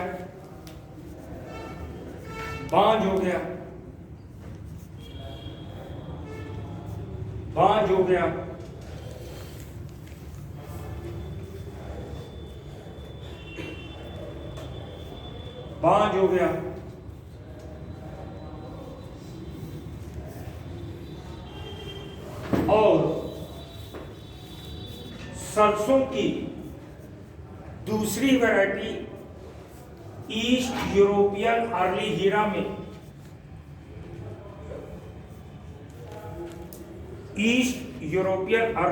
में बार स्टार और बार जीन डाल दिया। बार स्टार और बार जीन प्रत्यारोपित कर दिया। में बार स्टार और बार जीन प्रत्यारोपित कर दिया। बाढ़ जीन के कारण फसल, बाढ़ जी के कारण फसल, बाढ़ जी के कारण फसल ग्लूफोसिनेट नामक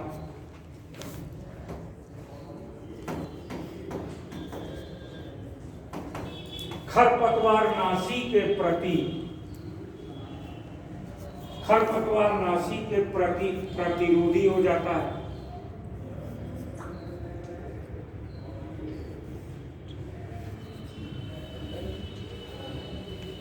खरपतवार नाशी के प्रति प्रतिरोधी हो जाता है,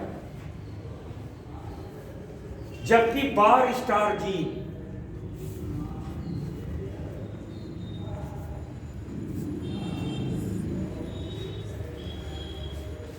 बारनेज जीन के प्रभाव को समाप्त कर देता है। इस प्रकार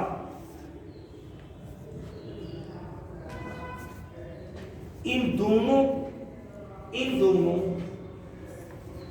वैरायटी के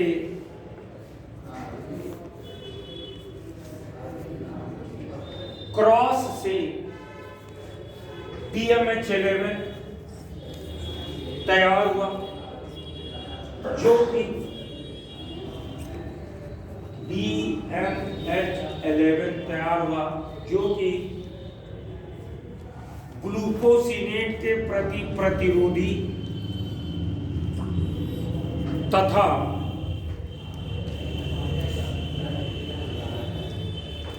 हिट्रोसिस होने के कारण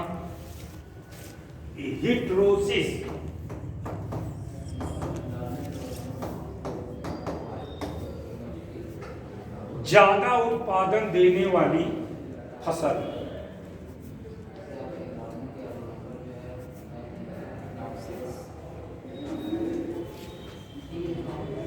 अब थोड़ा इसके फायदे देख लेते हैं,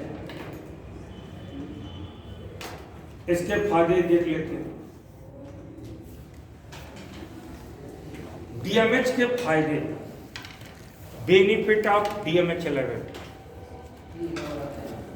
देखिए, भारत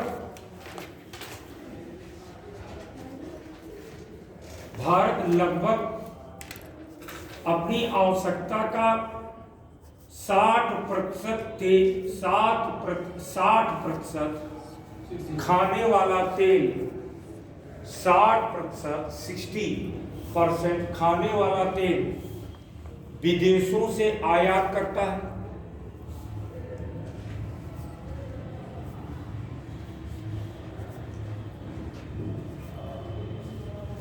इसके लिए लगभग 17,000 करोड़ रुपए खर्च करने पड़ते हैं।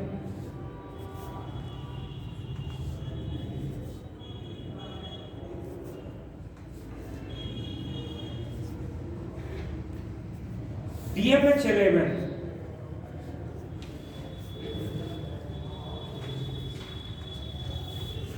के उगाने से 30% तक 30% तक उत्पादन बढ़ सकता है,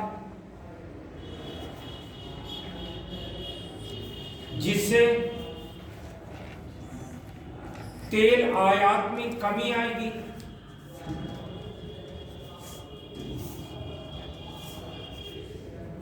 नेक्स्ट पॉइंट, यह फसल खरपतवारनाशी के प्रति प्रतिरोधी है, जिससे किसान को, यह फसल खरपतवारनाशी के प्रति प्रतिरोधी है, जिससे किसान को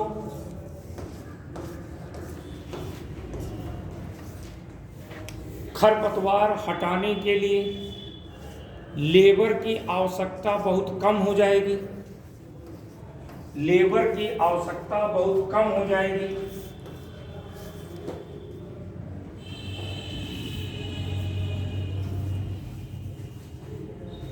समझ रहे हैं? अब समस्या क्या है, कंसर्न क्या है, समस्या है। ये तो फायदे हैं, 30% उत्पादन बढ़ गया भाई।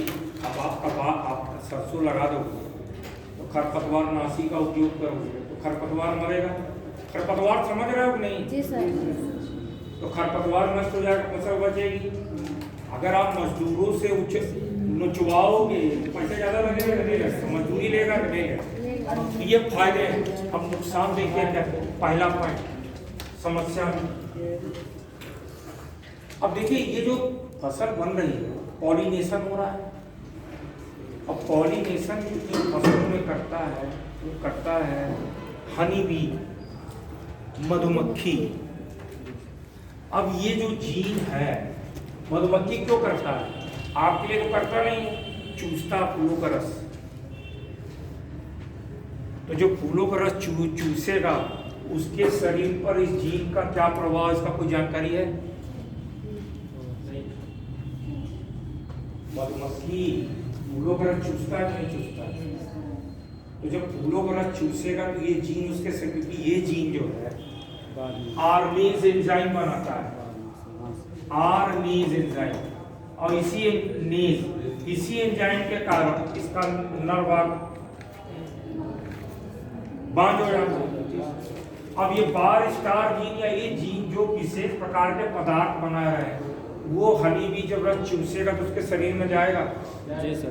हनी बी के शरीर पर उसका क्या प्रभाव, कोई जानकारी है? तो हनी बी की संख्या घट सकती है कि नहीं घट सकती? घट सकते हैं। घट सकती है तो क्रॉस पॉलिनेशन की संभावना घटेगी कि नहीं घटेगी? घटेगी। एक समस्या ये है, लिख लीजिए पहला पॉइंट लिखिए। फसलों में पर परागण के लिए कीटों की आवश्यकता होती है। सरसों में पर परागण, सरसों में पर परागण समानता मधुमक्खी के द्वारा होता है।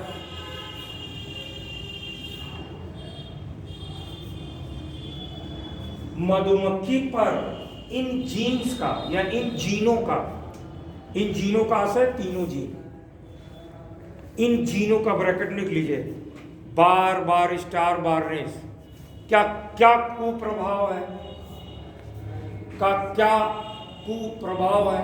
आंकड़े अनुपलब्ध हैं। का क्या कुप्रभाव है? संबंधित आंकड़े उपलब्ध नहीं है। बात समझ में आई? इतनी बात समझ में आई?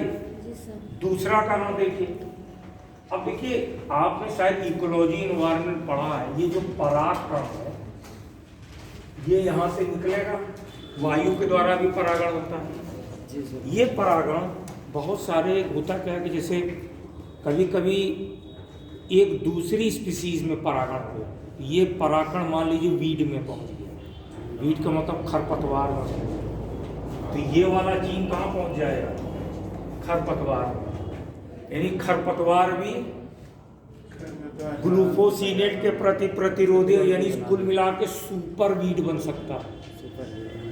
यानी एक और समस्या, करने गए थे कुछ और हो गया कुछ और, यानी हो सकता है सुपर वीड बन जाए, यानी वो खरपतवार नाशी से नष्ट ना हो। ये भी एक समस्या हो सकती है नहीं?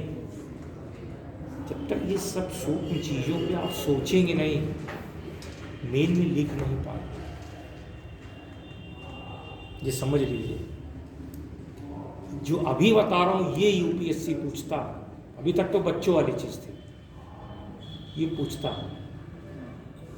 समस्या क्या आ रही है, लिख लीजिए अब इसको, लिख लीजिए। यदि DMH11 का परागकण किसी खरपतवार तक पहुंच जाएगा तो हो सकता है वह खरपतवार परा खरपतवार या सुपर वीड, परा खरपतवार या सुपर वीड, वीड को ऐसे लिखते हैं WEED, सुपर वीड या परा खरपतवार में परिवर्तित हो जाए, अर्थात उस पर ग्लूफोसिनेट नामक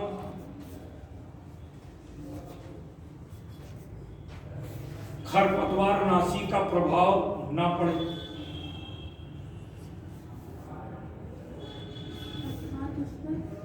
ग्लूफोसिनेट नामक खरपतवार नाशी का प्रभाव ना पड़े। ठीक है, दूसरा पॉइंट। अब तीसरी समस्या क्या है? आपने इस फसल को बनाया ग्लूफोसिनेट के लिए प्रतिरोधी। अब जो बास्टा कंपनी ग्लूफोसिनेट बना रही है उसकी तो बल्ले बल्ले हो गई ना, उसकी मोनोपोली नहीं हो जाएगी? हो जाएगी। जब आप DMH 11 उगाएंगे तो मजबूरी में आपको ग्लूफोसिनेट खरीदना पड़ेगा। वो कहेगा इतने में नहीं, हम इतने में बेचेंगे, तो उसकी मोनोपोली नहीं हो जाएगी मार्केट में, है ना? लिख लीजिए, ग्लूफोसिनेट बनाने वाली बास्टा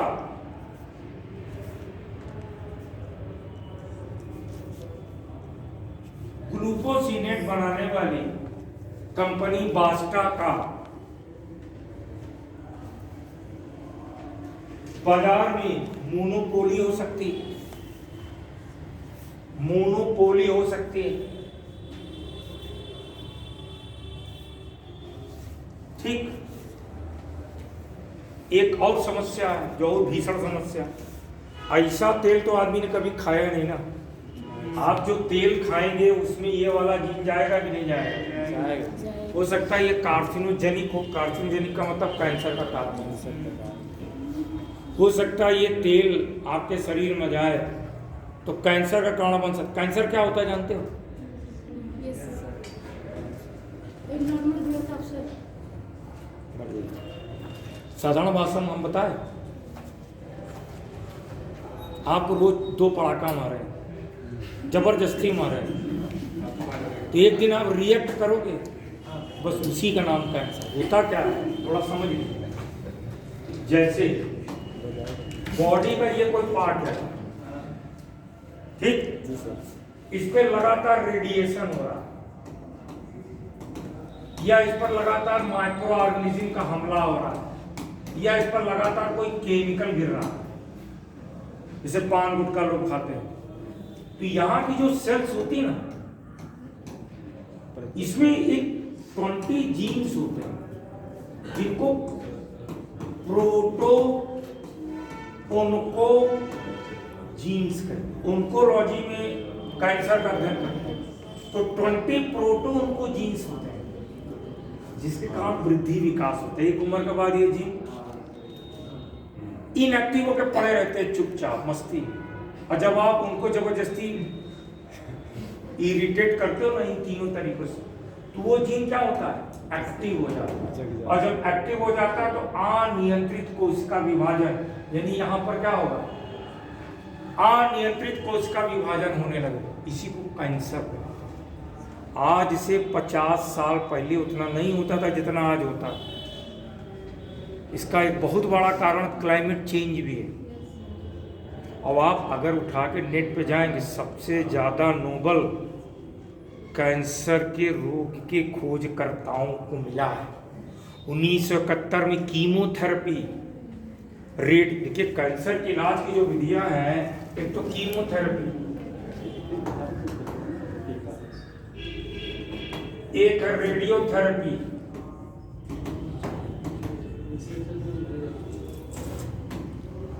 एक है सर्जरी, और एक होता है इम्यूनोथेरेपी। अभी नई आई है टेक्नोलॉजी। 2018 में नोबेल मिला है इसके खोजकर्ताओं। इसमें क्या करते हैं, जैसे लंग्स कैंसर, कुछ दवाएं होती हैं, उनसे उस सेल को, जो कैंसेरियस सेल्स हैं, उस केमिकल, वो केमिकल क्या करता है, सेल को नष्ट करता है। रेडियोथेरेपी में रेडियो एक्टिव रे होती है, डॉक्टर ने कहा सेकाई करो, जैसे गले में कैंसर, तो रेडियो एक्टिव रे से उसकी सेकाई करते, उस सेल को मारते, नष्ट करते, उससे रेडियोथेरेपी। अब सर्जरी सब जगह नहीं हो सकती, जैसे भारत में देखें तो 46% महिलाओं में यूट्रस कैंसर होता है, जिसको सर्वाइकल कैंसर। यूट्रस का एक भाग होता है सर्विक्स, ह्यूमन पैपिलोमा वायरस होता है, तो उसमें क्या करते हैं, uterus remove from the body, शरीर से बाहर निकालते। जब ब्रेस्ट कैंसर भारत में 23%, देखिए आप आंकड़े पे जाइए बेटा, बताने को बहुत, लेकिन मजबूरी की समय कम है। भारत में आप देखेंगे तो 46% महिलाओं को यूट्रस कैंसर, और विश्व में देखेंगे तो 23% होगा। 23% विश्व में महिलाओं में यूट्रस कैंसर होता, भारत में 46%। कारण क्या है? एक समय ऐसा था भारत में गर्भ निरोधक गोलियां इस्तेमाल होती, अब तो नहीं होती, बंद हो गई। एक वो भी उसका रीजन, कम उम्र में विवाह होना, जल्दी जल्दी गर्भवती होना। और जो पैडमैन पिक्चर बना था देखे हैं, उसमें भी दिखाया गया, जो गंदे कपड़े का इस्तेमाल करते हैं, ये सब रीजन बनता है कैंसर। भारत में 46%। और ये जो टेक्नोलॉजी अपने आप में बिल्कुल नई तकनीक है, इन तकनीकों में बाहर की चीज का उपयोग करें। इसमें शरीर की जो आपकी टी सेल होती है ना, WBC के टाइप टी सेल को ट्रेन करते हैं, यही आपके कैंसर सेल को मारती है। अभी आप देखेंगे 2024 के जनवरी में आपकी जो राष्ट्रपति जी हैं, उन्होंने एक टेक्नोलॉजी को हरी झंडी दी है, कार टी सेल थेरेपी। सुना होगा आपने?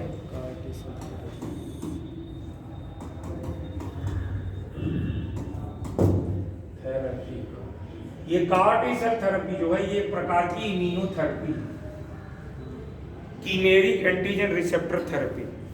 इस थेरेपी की सहायता से ब्लड कैंसर का इलाज किया जाएगा।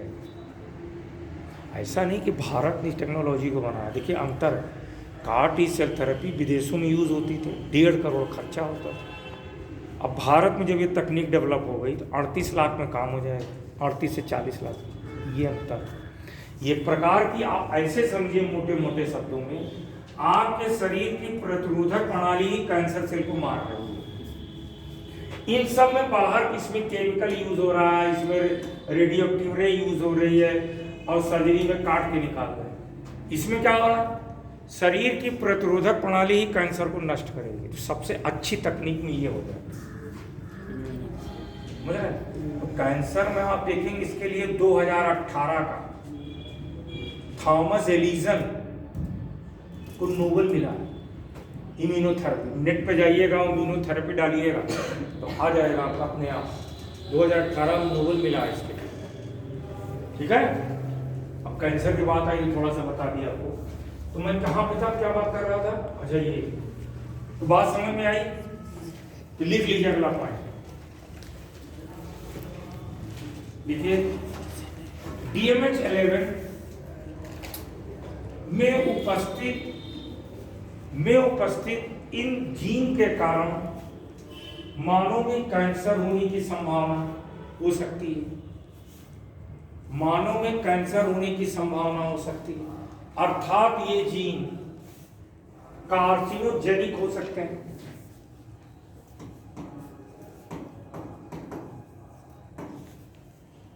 कार्सिनो, आप बेटा GNM कर रही हो क्या? BSc नर्सिंग कर रही हो? आपका ड्रेस बता रहा है। संभावना हो सकते हैं। हाँ, कार्सिनोजेनिक बहुत अच्छा है, उसका स्कोप बहुत बढ़िया है। कार्सिनोजेनिक हो सकता है। कार्सिनोजेनिक का मतलब जो कैंसर का कारण है। ये समस्या समझ में आई? हाँ, सुपर बीड मैंने बताई थी आपको। तो ये समस्याएं हैं बेटा इसमें। तो ये आपको मैंने बताया कि क्या है। अब एक तकनीक थोड़ा सा और बात कर ले, समस्याएं हर फसल में मैंने आपको बता दिया, काम भर की चीजें बताया है तो बहुत कुछ। MOEFCC क्या है, GEAC क्या है, अब आगे बढ़ते हैं। देखिए, जो ये फसलें बनाई जा रही हैं अब एक नई तकनीक की सहायता से, जिसे हम कल मैंने चर्चा किया था, CRISPR-Cas9 जीन एडिटिंग टेक्नोलॉजी। आइए इसकी बात करते हैं। ये CRISPR-Cas9 जीन एडिटिंग टेक्नोलॉजी है क्या और इसकी उपयोगिता क्या है? आप अगर ब्रेक चाह रहे हैं तो बताइए, 5 मिनट दे दें, उसके बाद मजा आ रहा है, समझ में आ रहा है?